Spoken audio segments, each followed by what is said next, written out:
Oh man, this is so cool. It's pretty cool because you walk through this sort of this carved out sort of cabin. And It's an A-wing. Oh my yeah, God. they have these little vignettes set up, and this A-wing, and there's a X-wing kind of adjacent to it. Um, This yeah, is the but type they of thing I dreamed of for years before it was a reality. Like, why isn't there a Star Wars world somewhere? yeah. Yeah, and they really do a good job kind of selling it. You don't really see actually the word Star Wars anywhere. It's just sort of like you've walked through this sort of gateway, and then you're in this world, and Yeah, everything's it's like they have the Arabic text everywhere, and it's like translatable. You can like translate, and then like, everything's spelled out. I I think didn't there's realize really that. yeah. There's like they have this little marketplace area. This is sort of like the Wow. main sort of I guess you'd call it the high street, if you will, where all the little shops are, and they've got it dressed up like it's the Star Wars marketplace. It's really cool, super immersive. So I've never really watched a full. I've seen clips here and there, but haven't watched a complete walkthrough of Galaxy's Edge. Hmm. This one's in Orlando, for anyone that's wondering. Yeah, this is Batu East. And I didn't realize it was like this immersive. I thought it was like Star Tours, where there's like the Star Wars cereal when you come into the little shop here, and Yeah. Mickey Mouse, Luke Skywalker. But they really are like protecting the illusion. Yeah, even the merch for the most part. There are a couple sort of gifty looking things like Yeah, this, on the but bottom. yeah, but most of it looks very in world. Wow, that's amazing. Yeah. So they have these little pins, and these are all kind of seasonal and very limited as well. It's like the stock tends to change every, from what I understand, every 6 months or so. They'll kind of rotate things in and out. So you're going to be pretty assured that, unless you go every single month, that's every time you go, they're going to have a lot of different stuff. So So I'm wondering about admission because the only thing I've ever seen in my area is Canada's Wonderland, which really hurts when you go in there. The admission. What's the damage when you come into this place? it's not cheap. The comment I made to somebody is it's a little bit like giving a pyromaniac gasoline and matches. Like a Star Wars nerd inside a Star Wars themed theme park. You're gonna spend some dough. Okay. So I think this trip I didn't buy as much. The first time I went a couple of years ago, before all the COVID nastiness, I spent a lot more money. But just in terms of admission to get into the Oh, park? admission, yeah, admission. Oh, shoot, what's Disney? What's the Hollywood Studios now? I think it's like, I want to say it's like $180 or something like that for a day ticket. It's not inexpensive. It's a sizable vacation. But that's included with, like, you can go to Galaxy's Edge and other places too? Yeah, that's the whole park for the day, Okay. so you can go in Well, on this thing. There's all sorts of ways Disney gets it, of course. They have the genie yeah. pass and all this stuff now, but just base admission, that'll get you in. Well, if But it's it's for neat. like the whole thing and the all day, then that kind of, makes it a little Yeah, reasonable. it's palpable. So Oh, there he is, our old friend. figured Ah! You remembered. you could add that sound effect if you want. I apparently woke a baby up in one of the videos doing that, so I've been asked to please not do that anymore. That's all right. But yes, like even these, instead of just all the Star Wars figures everywhere, they've got these kind of interesting, crafty looking, almost handmade looking plushies and stuff. It's they kind of pull it off well. I don't know why they decided that this particular Lando would be. I know, like Flip Billy D, some royalties there. Yeah. Yeah. And the Fett and all that stuff. It's kind of neat because if you look around, a lot of this stuff is the kind of stuff you could have around your house and not look like you just have a bunch of Star Wars action figures everywhere. Yeah. So it's kind In of in my dream world, it would be original trilogy Star Wars world, the one I dreamed of in the '90s when I first got into Star Wars. But the reality is that this place wouldn't exist if it wasn't for the prequels as well as the sequels. So it's kind of like it's a package deal. Yeah, it's Disney Star Wars. I kind of figure I just kind of take the good with the bad. But apparently, it used to be themed more like when they were designing it. It was supposed to be themed a little bit more original trilogy, but they kind of massaged it towards the sequel trilogy. And it's okay. You walk around, and there's still stuff that's recognizable and stuff that's clearly a throwback, and Yeah. so it's still fun. I loved that. I actually almost got one of those. That's like the Rogue One, wooden stormtrooper that you see in the opening scene with Jin or so as a kid, that kind of thing. That was one of the things I was tempted by. Oh, And cool. the Dejarik table, that was a cool one too. Yeah. What I really like about the look and feel of this place so far is the used universe, the Uncle George used universe. Nothing is spotless and sparkling and shiny. Like they actually have captured, despite there being sequel trilogy stuff here, they've captured the look and feel of the original trilogy. How worn everything is. Like, look at that shelf. It looks worn, and everything I'm looking at, not just the merch, but everything looks worn and used. Even really the taps, like if you go in the bathroom, the taps are like kind of rusted and tarnished and stuff. It's they really carried it over everywhere. That's awesome. What are those? That's one of the flutes from like Figrin Dan's band. The cantina, yeah. Yeah, the cantina band, yeah. Do, do, do, do, do, do, do. Yeah. They're little like what was that? The little electronic musical instruments where you push the buttons and your sound stuff. Yeah, I left a sound on the video for some of it just for ambiance, but whether or not that comes through, it's kind of hard. But there was some kind of fun little noises and stuff you're hearing in the background of monsters roaring and stuff, and all sorts of crazy things. Yeah, we just saw the animated droids. I loved, I liked the animated droids cartoon. I have very fond memories of it. Mm-hmm. So it's cool to see 3PO in his bright yellow glory. Appearances. They've just done a vintage style tribute to the droids cartoon recently. Yeah. Sandcrawler. Yeah, little things like that, like the wooden sandcrawler. I mean, that's something I think would be really cool, just kind of on a shelf on display, and it's not quite like just having some regular toy up there. That's what you would see at a vacation resort, Dominican or Cuba or something. Mm-hmm. Yeah, that must be sort of the idea, is that you're off world here doing this. We picked up one of those little Imperial music boxes. That was a pretty cool thing. So there's, I imagine, quite a lot of merch here that is only available here. You can't just walk into Walmart and buy it, or even order it off of whatever Big Bad Toy Store. Yeah, I think there's a lot you can't really get anywhere else. The Mando mugs, wow. Those were cool. Cool. Yeah, but it's just it's all feels very themed and very, for lack of a better term, authentic. Yeah. So in that regards, this is not at all what I was expecting. I thought it would be a lot more polished, manufactured, just basically like the theme park we had here. I haven't been to it used to be called Canada's Wonderland here years ago. I don't know who owns it now, but it's kind of looked very slick and packaged and not lived in and authentic like this. And even like some of the costumes, and they have some of the costumes and cosplay bits at some of the stores. They're presented like a tailor shop. I think there's another shop, right? Is this it? Where they sell more kind of garment sort of stuff. And even that, a lot of that is kind of in world.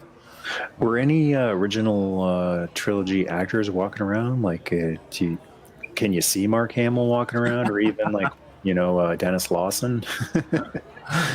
That would be interesting. Pulling the Johnny Depp kind of wandering his way into a Caribbean kind of thing. That would be pretty cool. Is this alive or animatronic? So yeah, right. But it is cool because it's this is like the menagerie kind of area that's like where the creatures are, and they have these little animatronic things and these little mock-ups and vignettes of these creatures presented as if they're really there. It's really cool. There you go.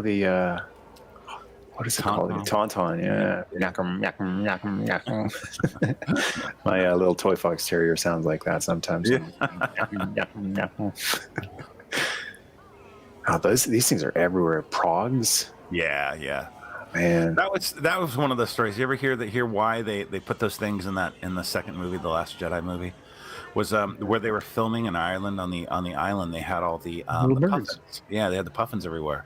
So they had to figure out something to hide the fact that they were just puffins. So they made these little pog things so they wouldn't have to paint the puffins out of every shot.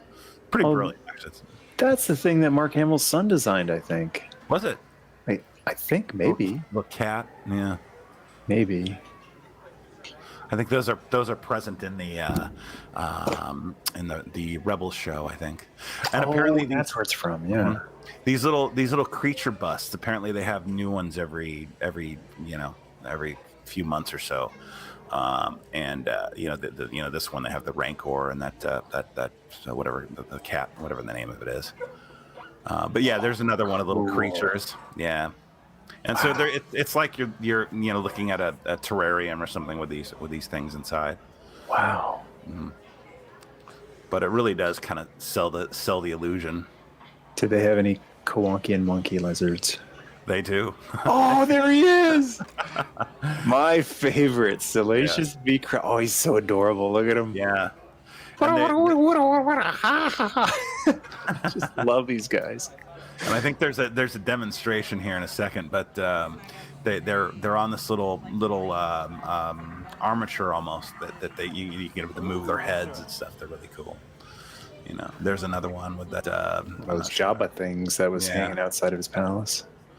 Yeah, and like the Dianogas, and I was kind of tempted by one of these. That's so cool. Yeah. Pardon me, George, but have you heard about the Dianoga poo-poo?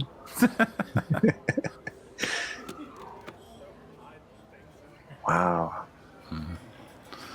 But, they had a little everything. Oh, here you go. Here was cool. Cast members kind of showing off these things. Flopping around. There's the monkey lizard. Yeah. Let's see. I was playing around with it here in a second. I think I got some footage of that. There we go. Oh my God, that's so cool. Oh, wow. Watch out, 3PO. Speeders. These aren't for sale, right? No, those aren't, but I'm sure there was somebody would have bought one. Yeah. Money talks. Oh, I can hear a monkey lizard laughing in the background. Is that a trash can or an R2 unit? Yeah. Would it be awesome if they had like a gonk trash can? The old 80s looking McDonald's trash can, but it's gonk. Yeah, that seems like it would be kind of sort of an obvious thing to do, I guess, or even an R2 chassis trash can or something like that. That'd be interesting. This is outside the outside the droid factory where you can build your little R2 units. We did that the first time. Yeah, we did that the first time we were there. But we didn't do another one this time. Oh, wow. It's amazing to see this stuff real. Mm-hmm. Like, in movies, it looks real, but it's not real. A lot of the time, it's like it's missing the back part of it. Mm-hmm. Like when you see ships in the Star Wars movie and the actors are actually walking around something they somewhat built, semi-built, you can't walk around it. Like it's just half a set built. And this stuff is just real. You can actually do a 360 around it, and it's art wherever you go. Works of art. It's like one giant museum. Yeah. And then they have the little toy set of the robots out front, the droids out front. So this is kind of one of those things where I think like there are a couple of the shops here and elsewhere we can get things that are a little bit more toy-like, if you will. There's Gonk. Yeah. What does he say again? Yeah. I'm not sure. I don't remember. I don't know. That and the code name of the Phantom G.I. Joe jet. I always forget his code name too on those two things. It's probably a Y-Wing R2 unit. And that's, I don't know, newer droid. That's from those kids Star Wars movies. Yeah. Giant C-3PO. That's a guy who could be walking around Galaxy's Edge. Anthony Daniels, just as a greeter.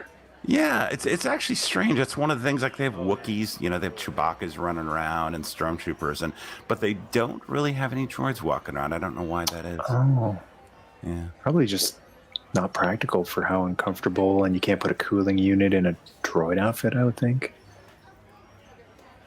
Oh, that's wild. A mech suit for an R2 unit. Mm-hmm. Yeah, that's a new thing they've got. I think that's from Mandalorian with the sort of the boat pilot droid that's like the R2 attached to the legs and everything. I think that's where that's from.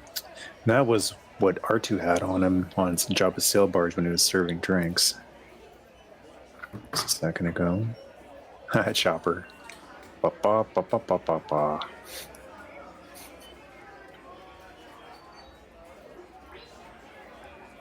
All that ambient noise, it's like an arcade. Yeah. Dead battery.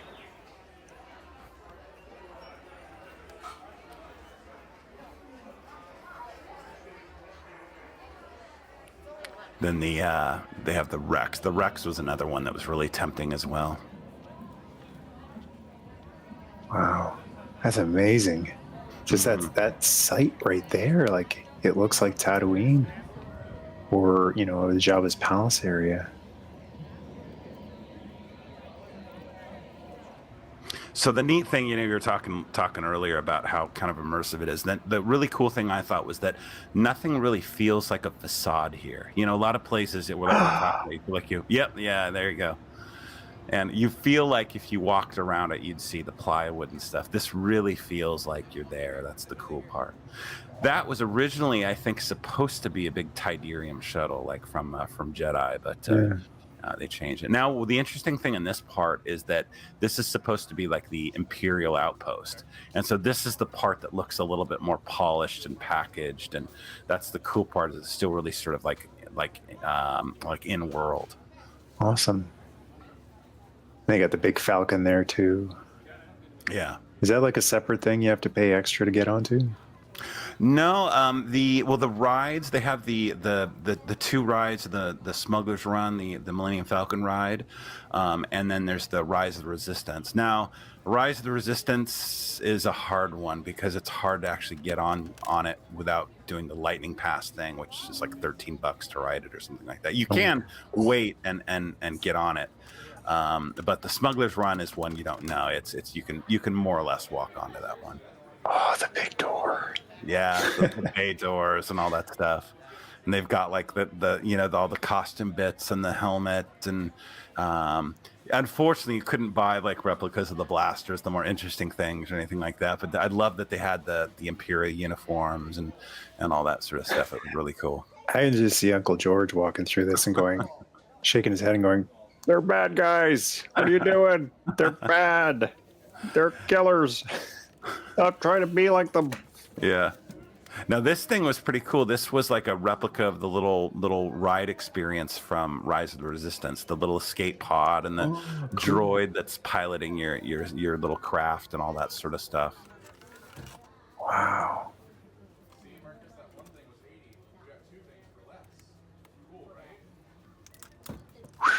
Yeah, that was really cool too. The it's priced. Yeah, see, there's the whole set with the little ride vehicle and all that sort of stuff. It's all about miniatures of your experiences these days. I'm waiting for, now that Hasbro's doing those make your own figure type of thing. Mm-hmm. I'm waiting for them to do make your own living room, so they can do a miniature of your own couch and your TV and a miniature of your own life, basically. Yeah. It was a fun place. I mean, I'd recommend any Star Wars fan going. It's quite an experience. The funny thing is, there are a couple of these kind of experiences popping up around around properties. Harry Potter's the other one in the Universal place, and with the possible exception of the merchandise, I actually found the Harry Potter experience to be a little bit more kind of immersive, if you will. But the Star Wars one, obviously there's tons of fans, and it's fantasy fulfillment for a lot of people and everything. Yeah, especially like being able to see like an actual A-wing, or do they have X-wings there too? They had an X-wing. Yeah, I didn't get footage of it on this trip, but I do have some. But yeah, they have like the little X-wing kind of vignette, if you will, kind of like the A-wing, where it's set up and you get pictures in front of it and everything. It's and the Falcon too, right? Yeah, the Falcon's a big one. Good. It's kind of fun because my girlfriend's sister is probably as big of a Star Wars fan as I am, and it was her first time going this time, and she was actually in tears when she kind of rounded the corner and saw it. It's like an emotional experience. It's like when I saw it the first time, it was kind of the same way. It was like, oh my God, there it is in the flesh. Because they went all out with it. I mean, it's not just like a bargain basement styrofoam. Well, there you go. It's a Falcon-like structure. It's actually, you can walk into it and walk around it, and it's weathered and yeah, totally. So it's that's the fun of it, is it's if you allow yourself to kind of lose yourself a little bit, you can nitpick things, of course, and not like this, not like that, and blah blah blah.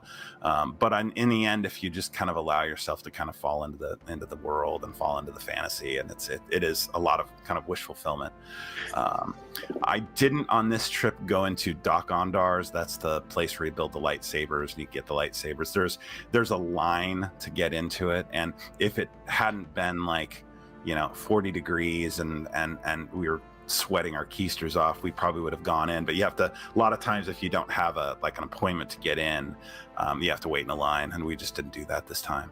But the last time we went here, we did the whole lightsaber experience and all that stuff, so it was really cool. Well, I appreciate the chance to virtually walk around this place, because I'm not able to travel at the moment. So even if they had a Star Wars Galaxy's Edge, a couple hours down the road in Toronto area, I wouldn't be able to go to it at the moment. But really cool to be able to walk through it, and I had no idea that that's what it actually looked like. That it was that immersive an experience. Well, I'm really glad I can help you to see it vicariously. So anytime. Awesome. Thanks so much, Eric. No problem. Love doing it. Thanks everyone for watching. Hope you enjoyed this Star Wars Galaxy's Edge. Do you know if the one in California is basically the same or totally different? It's more or less the same. I think the layout is slightly different, but they've got more or lless the same things in it. Yeah. Okay, cool. So yeah, check out Galaxy's Edge in Florida or California, or don't. do whatever you want. Watch whatever Star Wars movies you want, or Star Trek, or whatever. Yeah. Just have fun. And to check out Eric's artistry, check out his Instagram at Uncle Deluxe Art. Link will be on the bottom of the screen and in the video description right there. Thank you. Thanks everyone. Nerdmas Day. Nerdmas Day.